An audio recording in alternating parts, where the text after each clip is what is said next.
કાજલ bulletin ન્યૂઝમાં આપનું હાર્દિક સ્વાગત છે અને હું છું આપની સાથે સાદિક કાજલવાલા। દર્શક મિત્રો, રક્તદાનનું મહત્ત્વ ખૂબ જ મોટું છે કારણ કે એ સીધા માનવ જીવન બચાવવાની સેવા છે। રક્તદાન કરવાથી આપના શરીરમાં સતત નવું રક્ત બને છે તેમજ આપેલ રક્તથી કોઈ દર્દીનું જીવ પણ બચાવી શકાય છે અને ઘણી વખત અકસ્માત, સર્જરી કે પ્રસૂતિ દરમિયાન કે અન્ય બીમારીમાં પણ આ માનવતાનું ઉદાહરણ બને છે। દર્શક મિત્રો, આજે 79માં સ્વતંત્ર દિવસ નિમિત્તે સારા ચેરિટેબલ ફાઉન્ડેશન દ્વારા વડોદરા શહેરના હરણી રોડ ખાતેના સગુન હોલ ખાતે શ્રી જલારામ બ્લડ બેંકના સૌજન્યથી રક્તદાન શિબિરનું આયોજન કરવામાં આવ્યું હતું। સાથે સાથે ડૉક્ટર રિઝવિયા મિસ્ત્રી દ્વારા કમરના દર્દો, ગૂંથણના દર્દો સહિત અનેક બીમારીઓના દર્દીઓને સચોટ માર્ગદર્શન આપી કપિંગ થેરાપી ટ્રીટમેન્ટ પણ આપવામાં આવી હતી। આ પ્રસંગે કુંભારવાડા પોલીસ સ્ટેશનના પીઆઈ શ્રી પાંડવ ખાસ ઉપસ્થિત રહ્યા હતા। વડોદરાથી સાદિક કાજલવાલાનો ખાસ રિપોર્ટ।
રક્તદાન શિબિરનું આયોજન કરવામાં આવ્યું છે, શું કહેશો? अस्सलाम वालेकुम। વડોદરા શહેરના સંગમ રોડ ઉપર આવેલા સગુન હોલના અંદર આજે બ્લડ શિબિરનું આયોજન કરવામાં આવ્યું છે। તેમાં જ મેડિકલ ચેકઅપનું બી આયોજન કરવામાં આવ્યું છે અને ઘણી સંખ્યામાં લોકો અહીંયા ઉપસ્થિત રહ્યા છે આજે। અને હું સૌ જનતાને જણાવવા માંગુ છું કે જેટલા બને એટલા વહેલા વધારે આવે અને ભાગ લે, તેથી કે લોકોનો જીવ બચી શકે। મેડિકલ ચેકઅપ કેમ્પમાં કયા પ્રકારના રોગોની સારવાર કરવામાં આવી રહી છે? મેડિકલ ચેકઅપના અંદર આમાં ફિઝિયોથેરાપીનું છે, કફ સિસ્ટમ છે અને જે કંઈ પણ મતલબમાં દુખાવા હોય એ દુખાવા માટે ખાસ કેમ્પ રાખવામાં આવેલો છે કે આજકાલ લોકોના હાથ પગના દુખાવા, ખભાના દુખાવા, આ તે દુખાવા છે, એના માટે રિઝવાનાબેન મિસ્ત્રી આપણી સાથે જોડાયેલા છે ને એમણે ટ્રીટમેન્ટ આપી રહ્યા છે અહીંયા। આ સંસ્થા હમણાં જ રજીસ્ટ્રેશન કરાયું છે, સારા ચેરિટેબલ ફાઉન્ડેશન, અને પહેલો પ્રોગ્રામ છે અમારો આજે 15 ઓગસ્ટ અને 79મું વર્ષ છે તે નિમિત્તે અમે આ પ્રોગ્રામ આજે આયોજન કર્યું છે। સારા ચેરિટેબલ ફાઉન્ડેશન તરફથી આજે આ ફર્સ્ટ પ્રોગ્રામ છે અને સારી સંખ્યામાં લોકો અહીંયા ઉપસ્થિત રહ્યા છે, તે બદલ હું સૌનો આભાર માનું છું અને બને એટલા બીજા વધારે આવે એવી અમારી અપેક્ષા છે કે કોઈનો બ્લડ આપીને કોઈનો જીવ બચાવી શકાય, કેમ કે અત્યારે રક્તદાન એ મહાદાન છે, એના માટે જ આ પ્રોગ્રામ આજે રાખેલ છે। મારું નામ ફારૂક વોરા।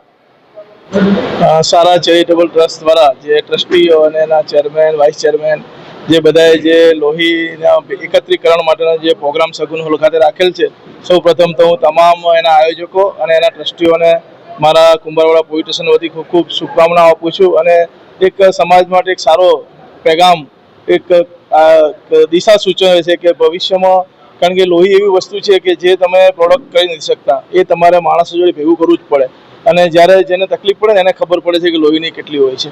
એટલે એક ઉમદા સેવાથી જે કાર્ય અહીંયા કરવામાં આવી રહ્યું છે, હું બધાને ખૂબ અભિનંદન આપું છું અને તમામ કુંભારવાડાની સામાન્ય પબ્લિક તેમજ આજુબાજુના બીજા વિસ્તારની પબ્લિકને બી જાણ કરવા માંગુ છું કે આ જે કેમ્પ રાખ્યો છે, જે એક મેડિકલ કેમ્પ બી રાખ્યો છે, જે ફ્રી મેડિકલ ચેકઅપ બી રાખ્યું, એનો બી લાભ લો અને ખૂબ ઉત્સાહપૂર્વક બ્લડનું ડોનેટ કરો, દાન કરો એવી હું આશા રાખું છું। અને ફરી એકવાર આયોજકો છે એમનો હું ખૂબ ખૂબ આભાર માનું છું કે સમાજ સેવા માટે ખૂબ ઉમદા કાર્ય કરી રહ્યા છે। દાતાઓને શું મેસેજ આપો?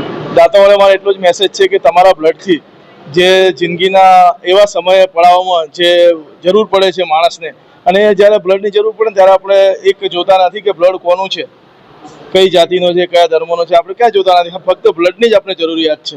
તે દાતાઓને હું ફરી અપીલ કરું છું કે તમે નિયમિત બ્લડ દાન કરો અને ફરી એકવાર આજે સારા ચેરિટેબલ ટ્રસ્ટના છે એમના આયોજકો અને ટ્રસ્ટીઓને ફરી એકવાર હું આભાર માનું છું કે એક આ સમાજ માટે ઉમદા કાર્ય કરી રહ્યા છે. મેડમ, આજના મેડિકલ ચેકઅપ કેમ્પમાં કયા પ્રકારના રોગોની સારવાર કરવામાં આવી રહી છે? આજે ઇન્ડિપેન્ડન્સ ડેના દિવસે સારા ચેરિટેબલ ટ્રસ્ટ દ્વારા આ કેમ્પનું આયોજન કરવામાં આવ્યું છે, જેમાં બ્લડ ડોનેશન કેમ્પ અને હેલ્થ ચેકઅપનો કેમ્પ રાખવામાં આવ્યો છે, જેમાં હું મારી એક્યુપ્રેશરની થેરાપી આપું છું, સુજોગ થેરાપી, આ રીતની ઘણી બધી થેરાપી છે જે અલગ અલગ ડિસીઝ પર સારું એવું રિઝલ્ટ આપે છે. અને આ થેરાપીથી ઘણા લોકોને ફાયદો છે અને હું 5 વર્ષથી આ થેરાપી કરું છું. તો આમાં એવું છે કે જો નેચરલ પર જવાથી ઘણા બેનિફિટ મળે છે જેની કોઈ સાઈડ ઇફેક્ટ નથી. અને આજે અમે કમરના દુખાવા, ઘૂંટણના દુખાવા, ફ્રોઝન શોલ્ડર, પછી સર્વાઇકલ ડિઝીઝ, અને અગર કોઈ પેશન્ટ આવે છે કે ભાઈ એને બીજી બી કોઈ બીમારી છે તો અમે એના પર બી આજે ફ્રી ચેકઅપ છે અને ટ્રીટમેન્ટ બી આપવામાં આવે છે. કયા પ્રકારના દર્દીઓ વધારે જોવા મળી રહ્યા? ઘૂંટણના દુખાવા, કમરના દુખાવા, અને ઘણા પેશન્ટોને બ્લડ સેલ્સ પર બી ઇફેક્ટ છે. મતલબ ઘણા પેશન્ટોનું બ્લડ નથી બનતું, તો એવા પેશન્ટોને બી અહીંયા આજે ઘણી ફેસિલિટી આપવામાં આવે છે અને ટ્રીટમેન્ટ બી ખબર પડે, કારણ કે આપણે બ્લડ ડોનેશનનો કેમ્પ બી કરી રહ્યા છે. તો એટલીસ્ટ આપણા શરીરમાં બ્લડ હોવું બી જરૂરી છે અને ત્યાર પછી જે ડોનર બી એનું બ્લડ ડોનેટ કરી શકે છે. દર્દીઓને કયા પ્રકારની સલાહ આપવામાં આવશે?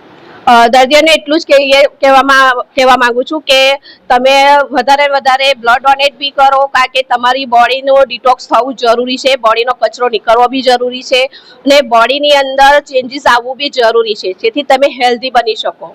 આજના જમાનામાં ફૂડનું જે વધારે પડતું એ છે ચલન છે, એના માટે શું કહેશો? ઘરનું બનેલું જ ખાઓ, નેચરલ રીતે જે તમે ફ્રૂટ લો છો, વેજીટેબલ્સ લો છો, એ બહુ જ જરૂરી છે. અને ન્યુટ્રિશનમાં એવું છે કે તમે ફાસ્ટ ફૂડ બંધ કરો, કારણ કે ઘણા પેશન્ટોને આપણે જોઈએ છે કે વેટ વધી જાય છે ને એ લોકો પછી દવાઓ કરે છે. તો તમારા ફૂડથી, તમારું ન્યુટ્રિશનથી ઘણું ઇફેક્ટ થાય છે બોડીની ઉપર, તમારા સેલ્સ ઉપર, કારણ કે ઘણા પેશન્ટો આજે B12ની ઉણપ છે એ લોકોની અંદર, એનિમિયા પેશન્ટ છે જેમના બ્લડ બનતું જ નથી. તો આ બધું એક ન્યુટ્રિશન પર જ જાય છે. લોકોએ સારું ફૂડ ખાવું જોઈએ, હેલ્ધી ફૂડ ખાવું જોઈએ, અને બને ત્યાં સુધી ને વરસાદની સિઝન છે તો એ લોકોએ બહારનું ફૂડ અવોઇડ કરવું જોઈએ. હું એક એક્યુપ્રેશર MD અને ક્લિનિકલ હિપ્નોથેરાપિસ્ટ છું, જે માઇન્ડ રિલેટિવ ડિઝીઝ પર કામ કરું છું અને ફિઝિકલ ડિઝીઝ પર બી. તો આઈ થિંક ઘણા લોકોના વ્યૂ અલગ અલગ હોય છે કે ડિઝીઝ ખાલી ફિઝિકલી નથી હોતી, પેશન્ટ મેન્ટલી બી ડિસ્ટર્બ હોય છે, એમના હોર્મોન્સ પર બી ઇફેક્ટ થતી હોય છે. જ્યારે તમે ફૂડ એવું લો છો તો તમારા હોર્મોન્સ બી ડિસ્ટર્બ થાય, અને બધી જ રીતે, મતલબ પેશન્ટે એક મેન્ટલ હેલ્થ બી બહુ જરૂરી છે. આપનો પરિચય? મારું નામ ડોક્ટર રિઝવાના મિસ્ત્રી છે. રૂપમ ટોકીઝની આગળ સગુન હોલની અંદર કેમ્પ રાખવામાં આવ્યો છે. એ કેમ્પની અંદર મને પગના ઘૂંટણમાં દુખાવો થતો હતો, એના માટે હું આવ્યો. ત્યારે અહીંયા મને ચેકઅપ કર્યું ને મને કહ્યું કે આ રીતે તમે કરો તો તમને વધુ સારું થશે, અને તમારી બોડીને બાયપાસ કરેલું છે તો તમારે ચેકઅપ એક વખત કરાવવું જરૂરી છે, કે શરીરની અંદર શું પોઝિશન છે તે તમને ખબર પડે. ટ્રસ્ટ તરફથી જે આયોજન કરવામાં આવ્યું છે એમાં અંદર ઘૂંટણના દુખાવા, પછી તમારે બીજા કોઈ પણ જાતના પ્રોબ્લેમ હોય તો એ માટે બી અહીંયા આયોજન કરવામાં આવ્યું છે. મારું નામ सिराज अहमद आई वोरा. इस वीडियो को लाइक करें, हमारे चैनल को सब्सक्राइब कर बेल आइकन जरूर प्रेस करें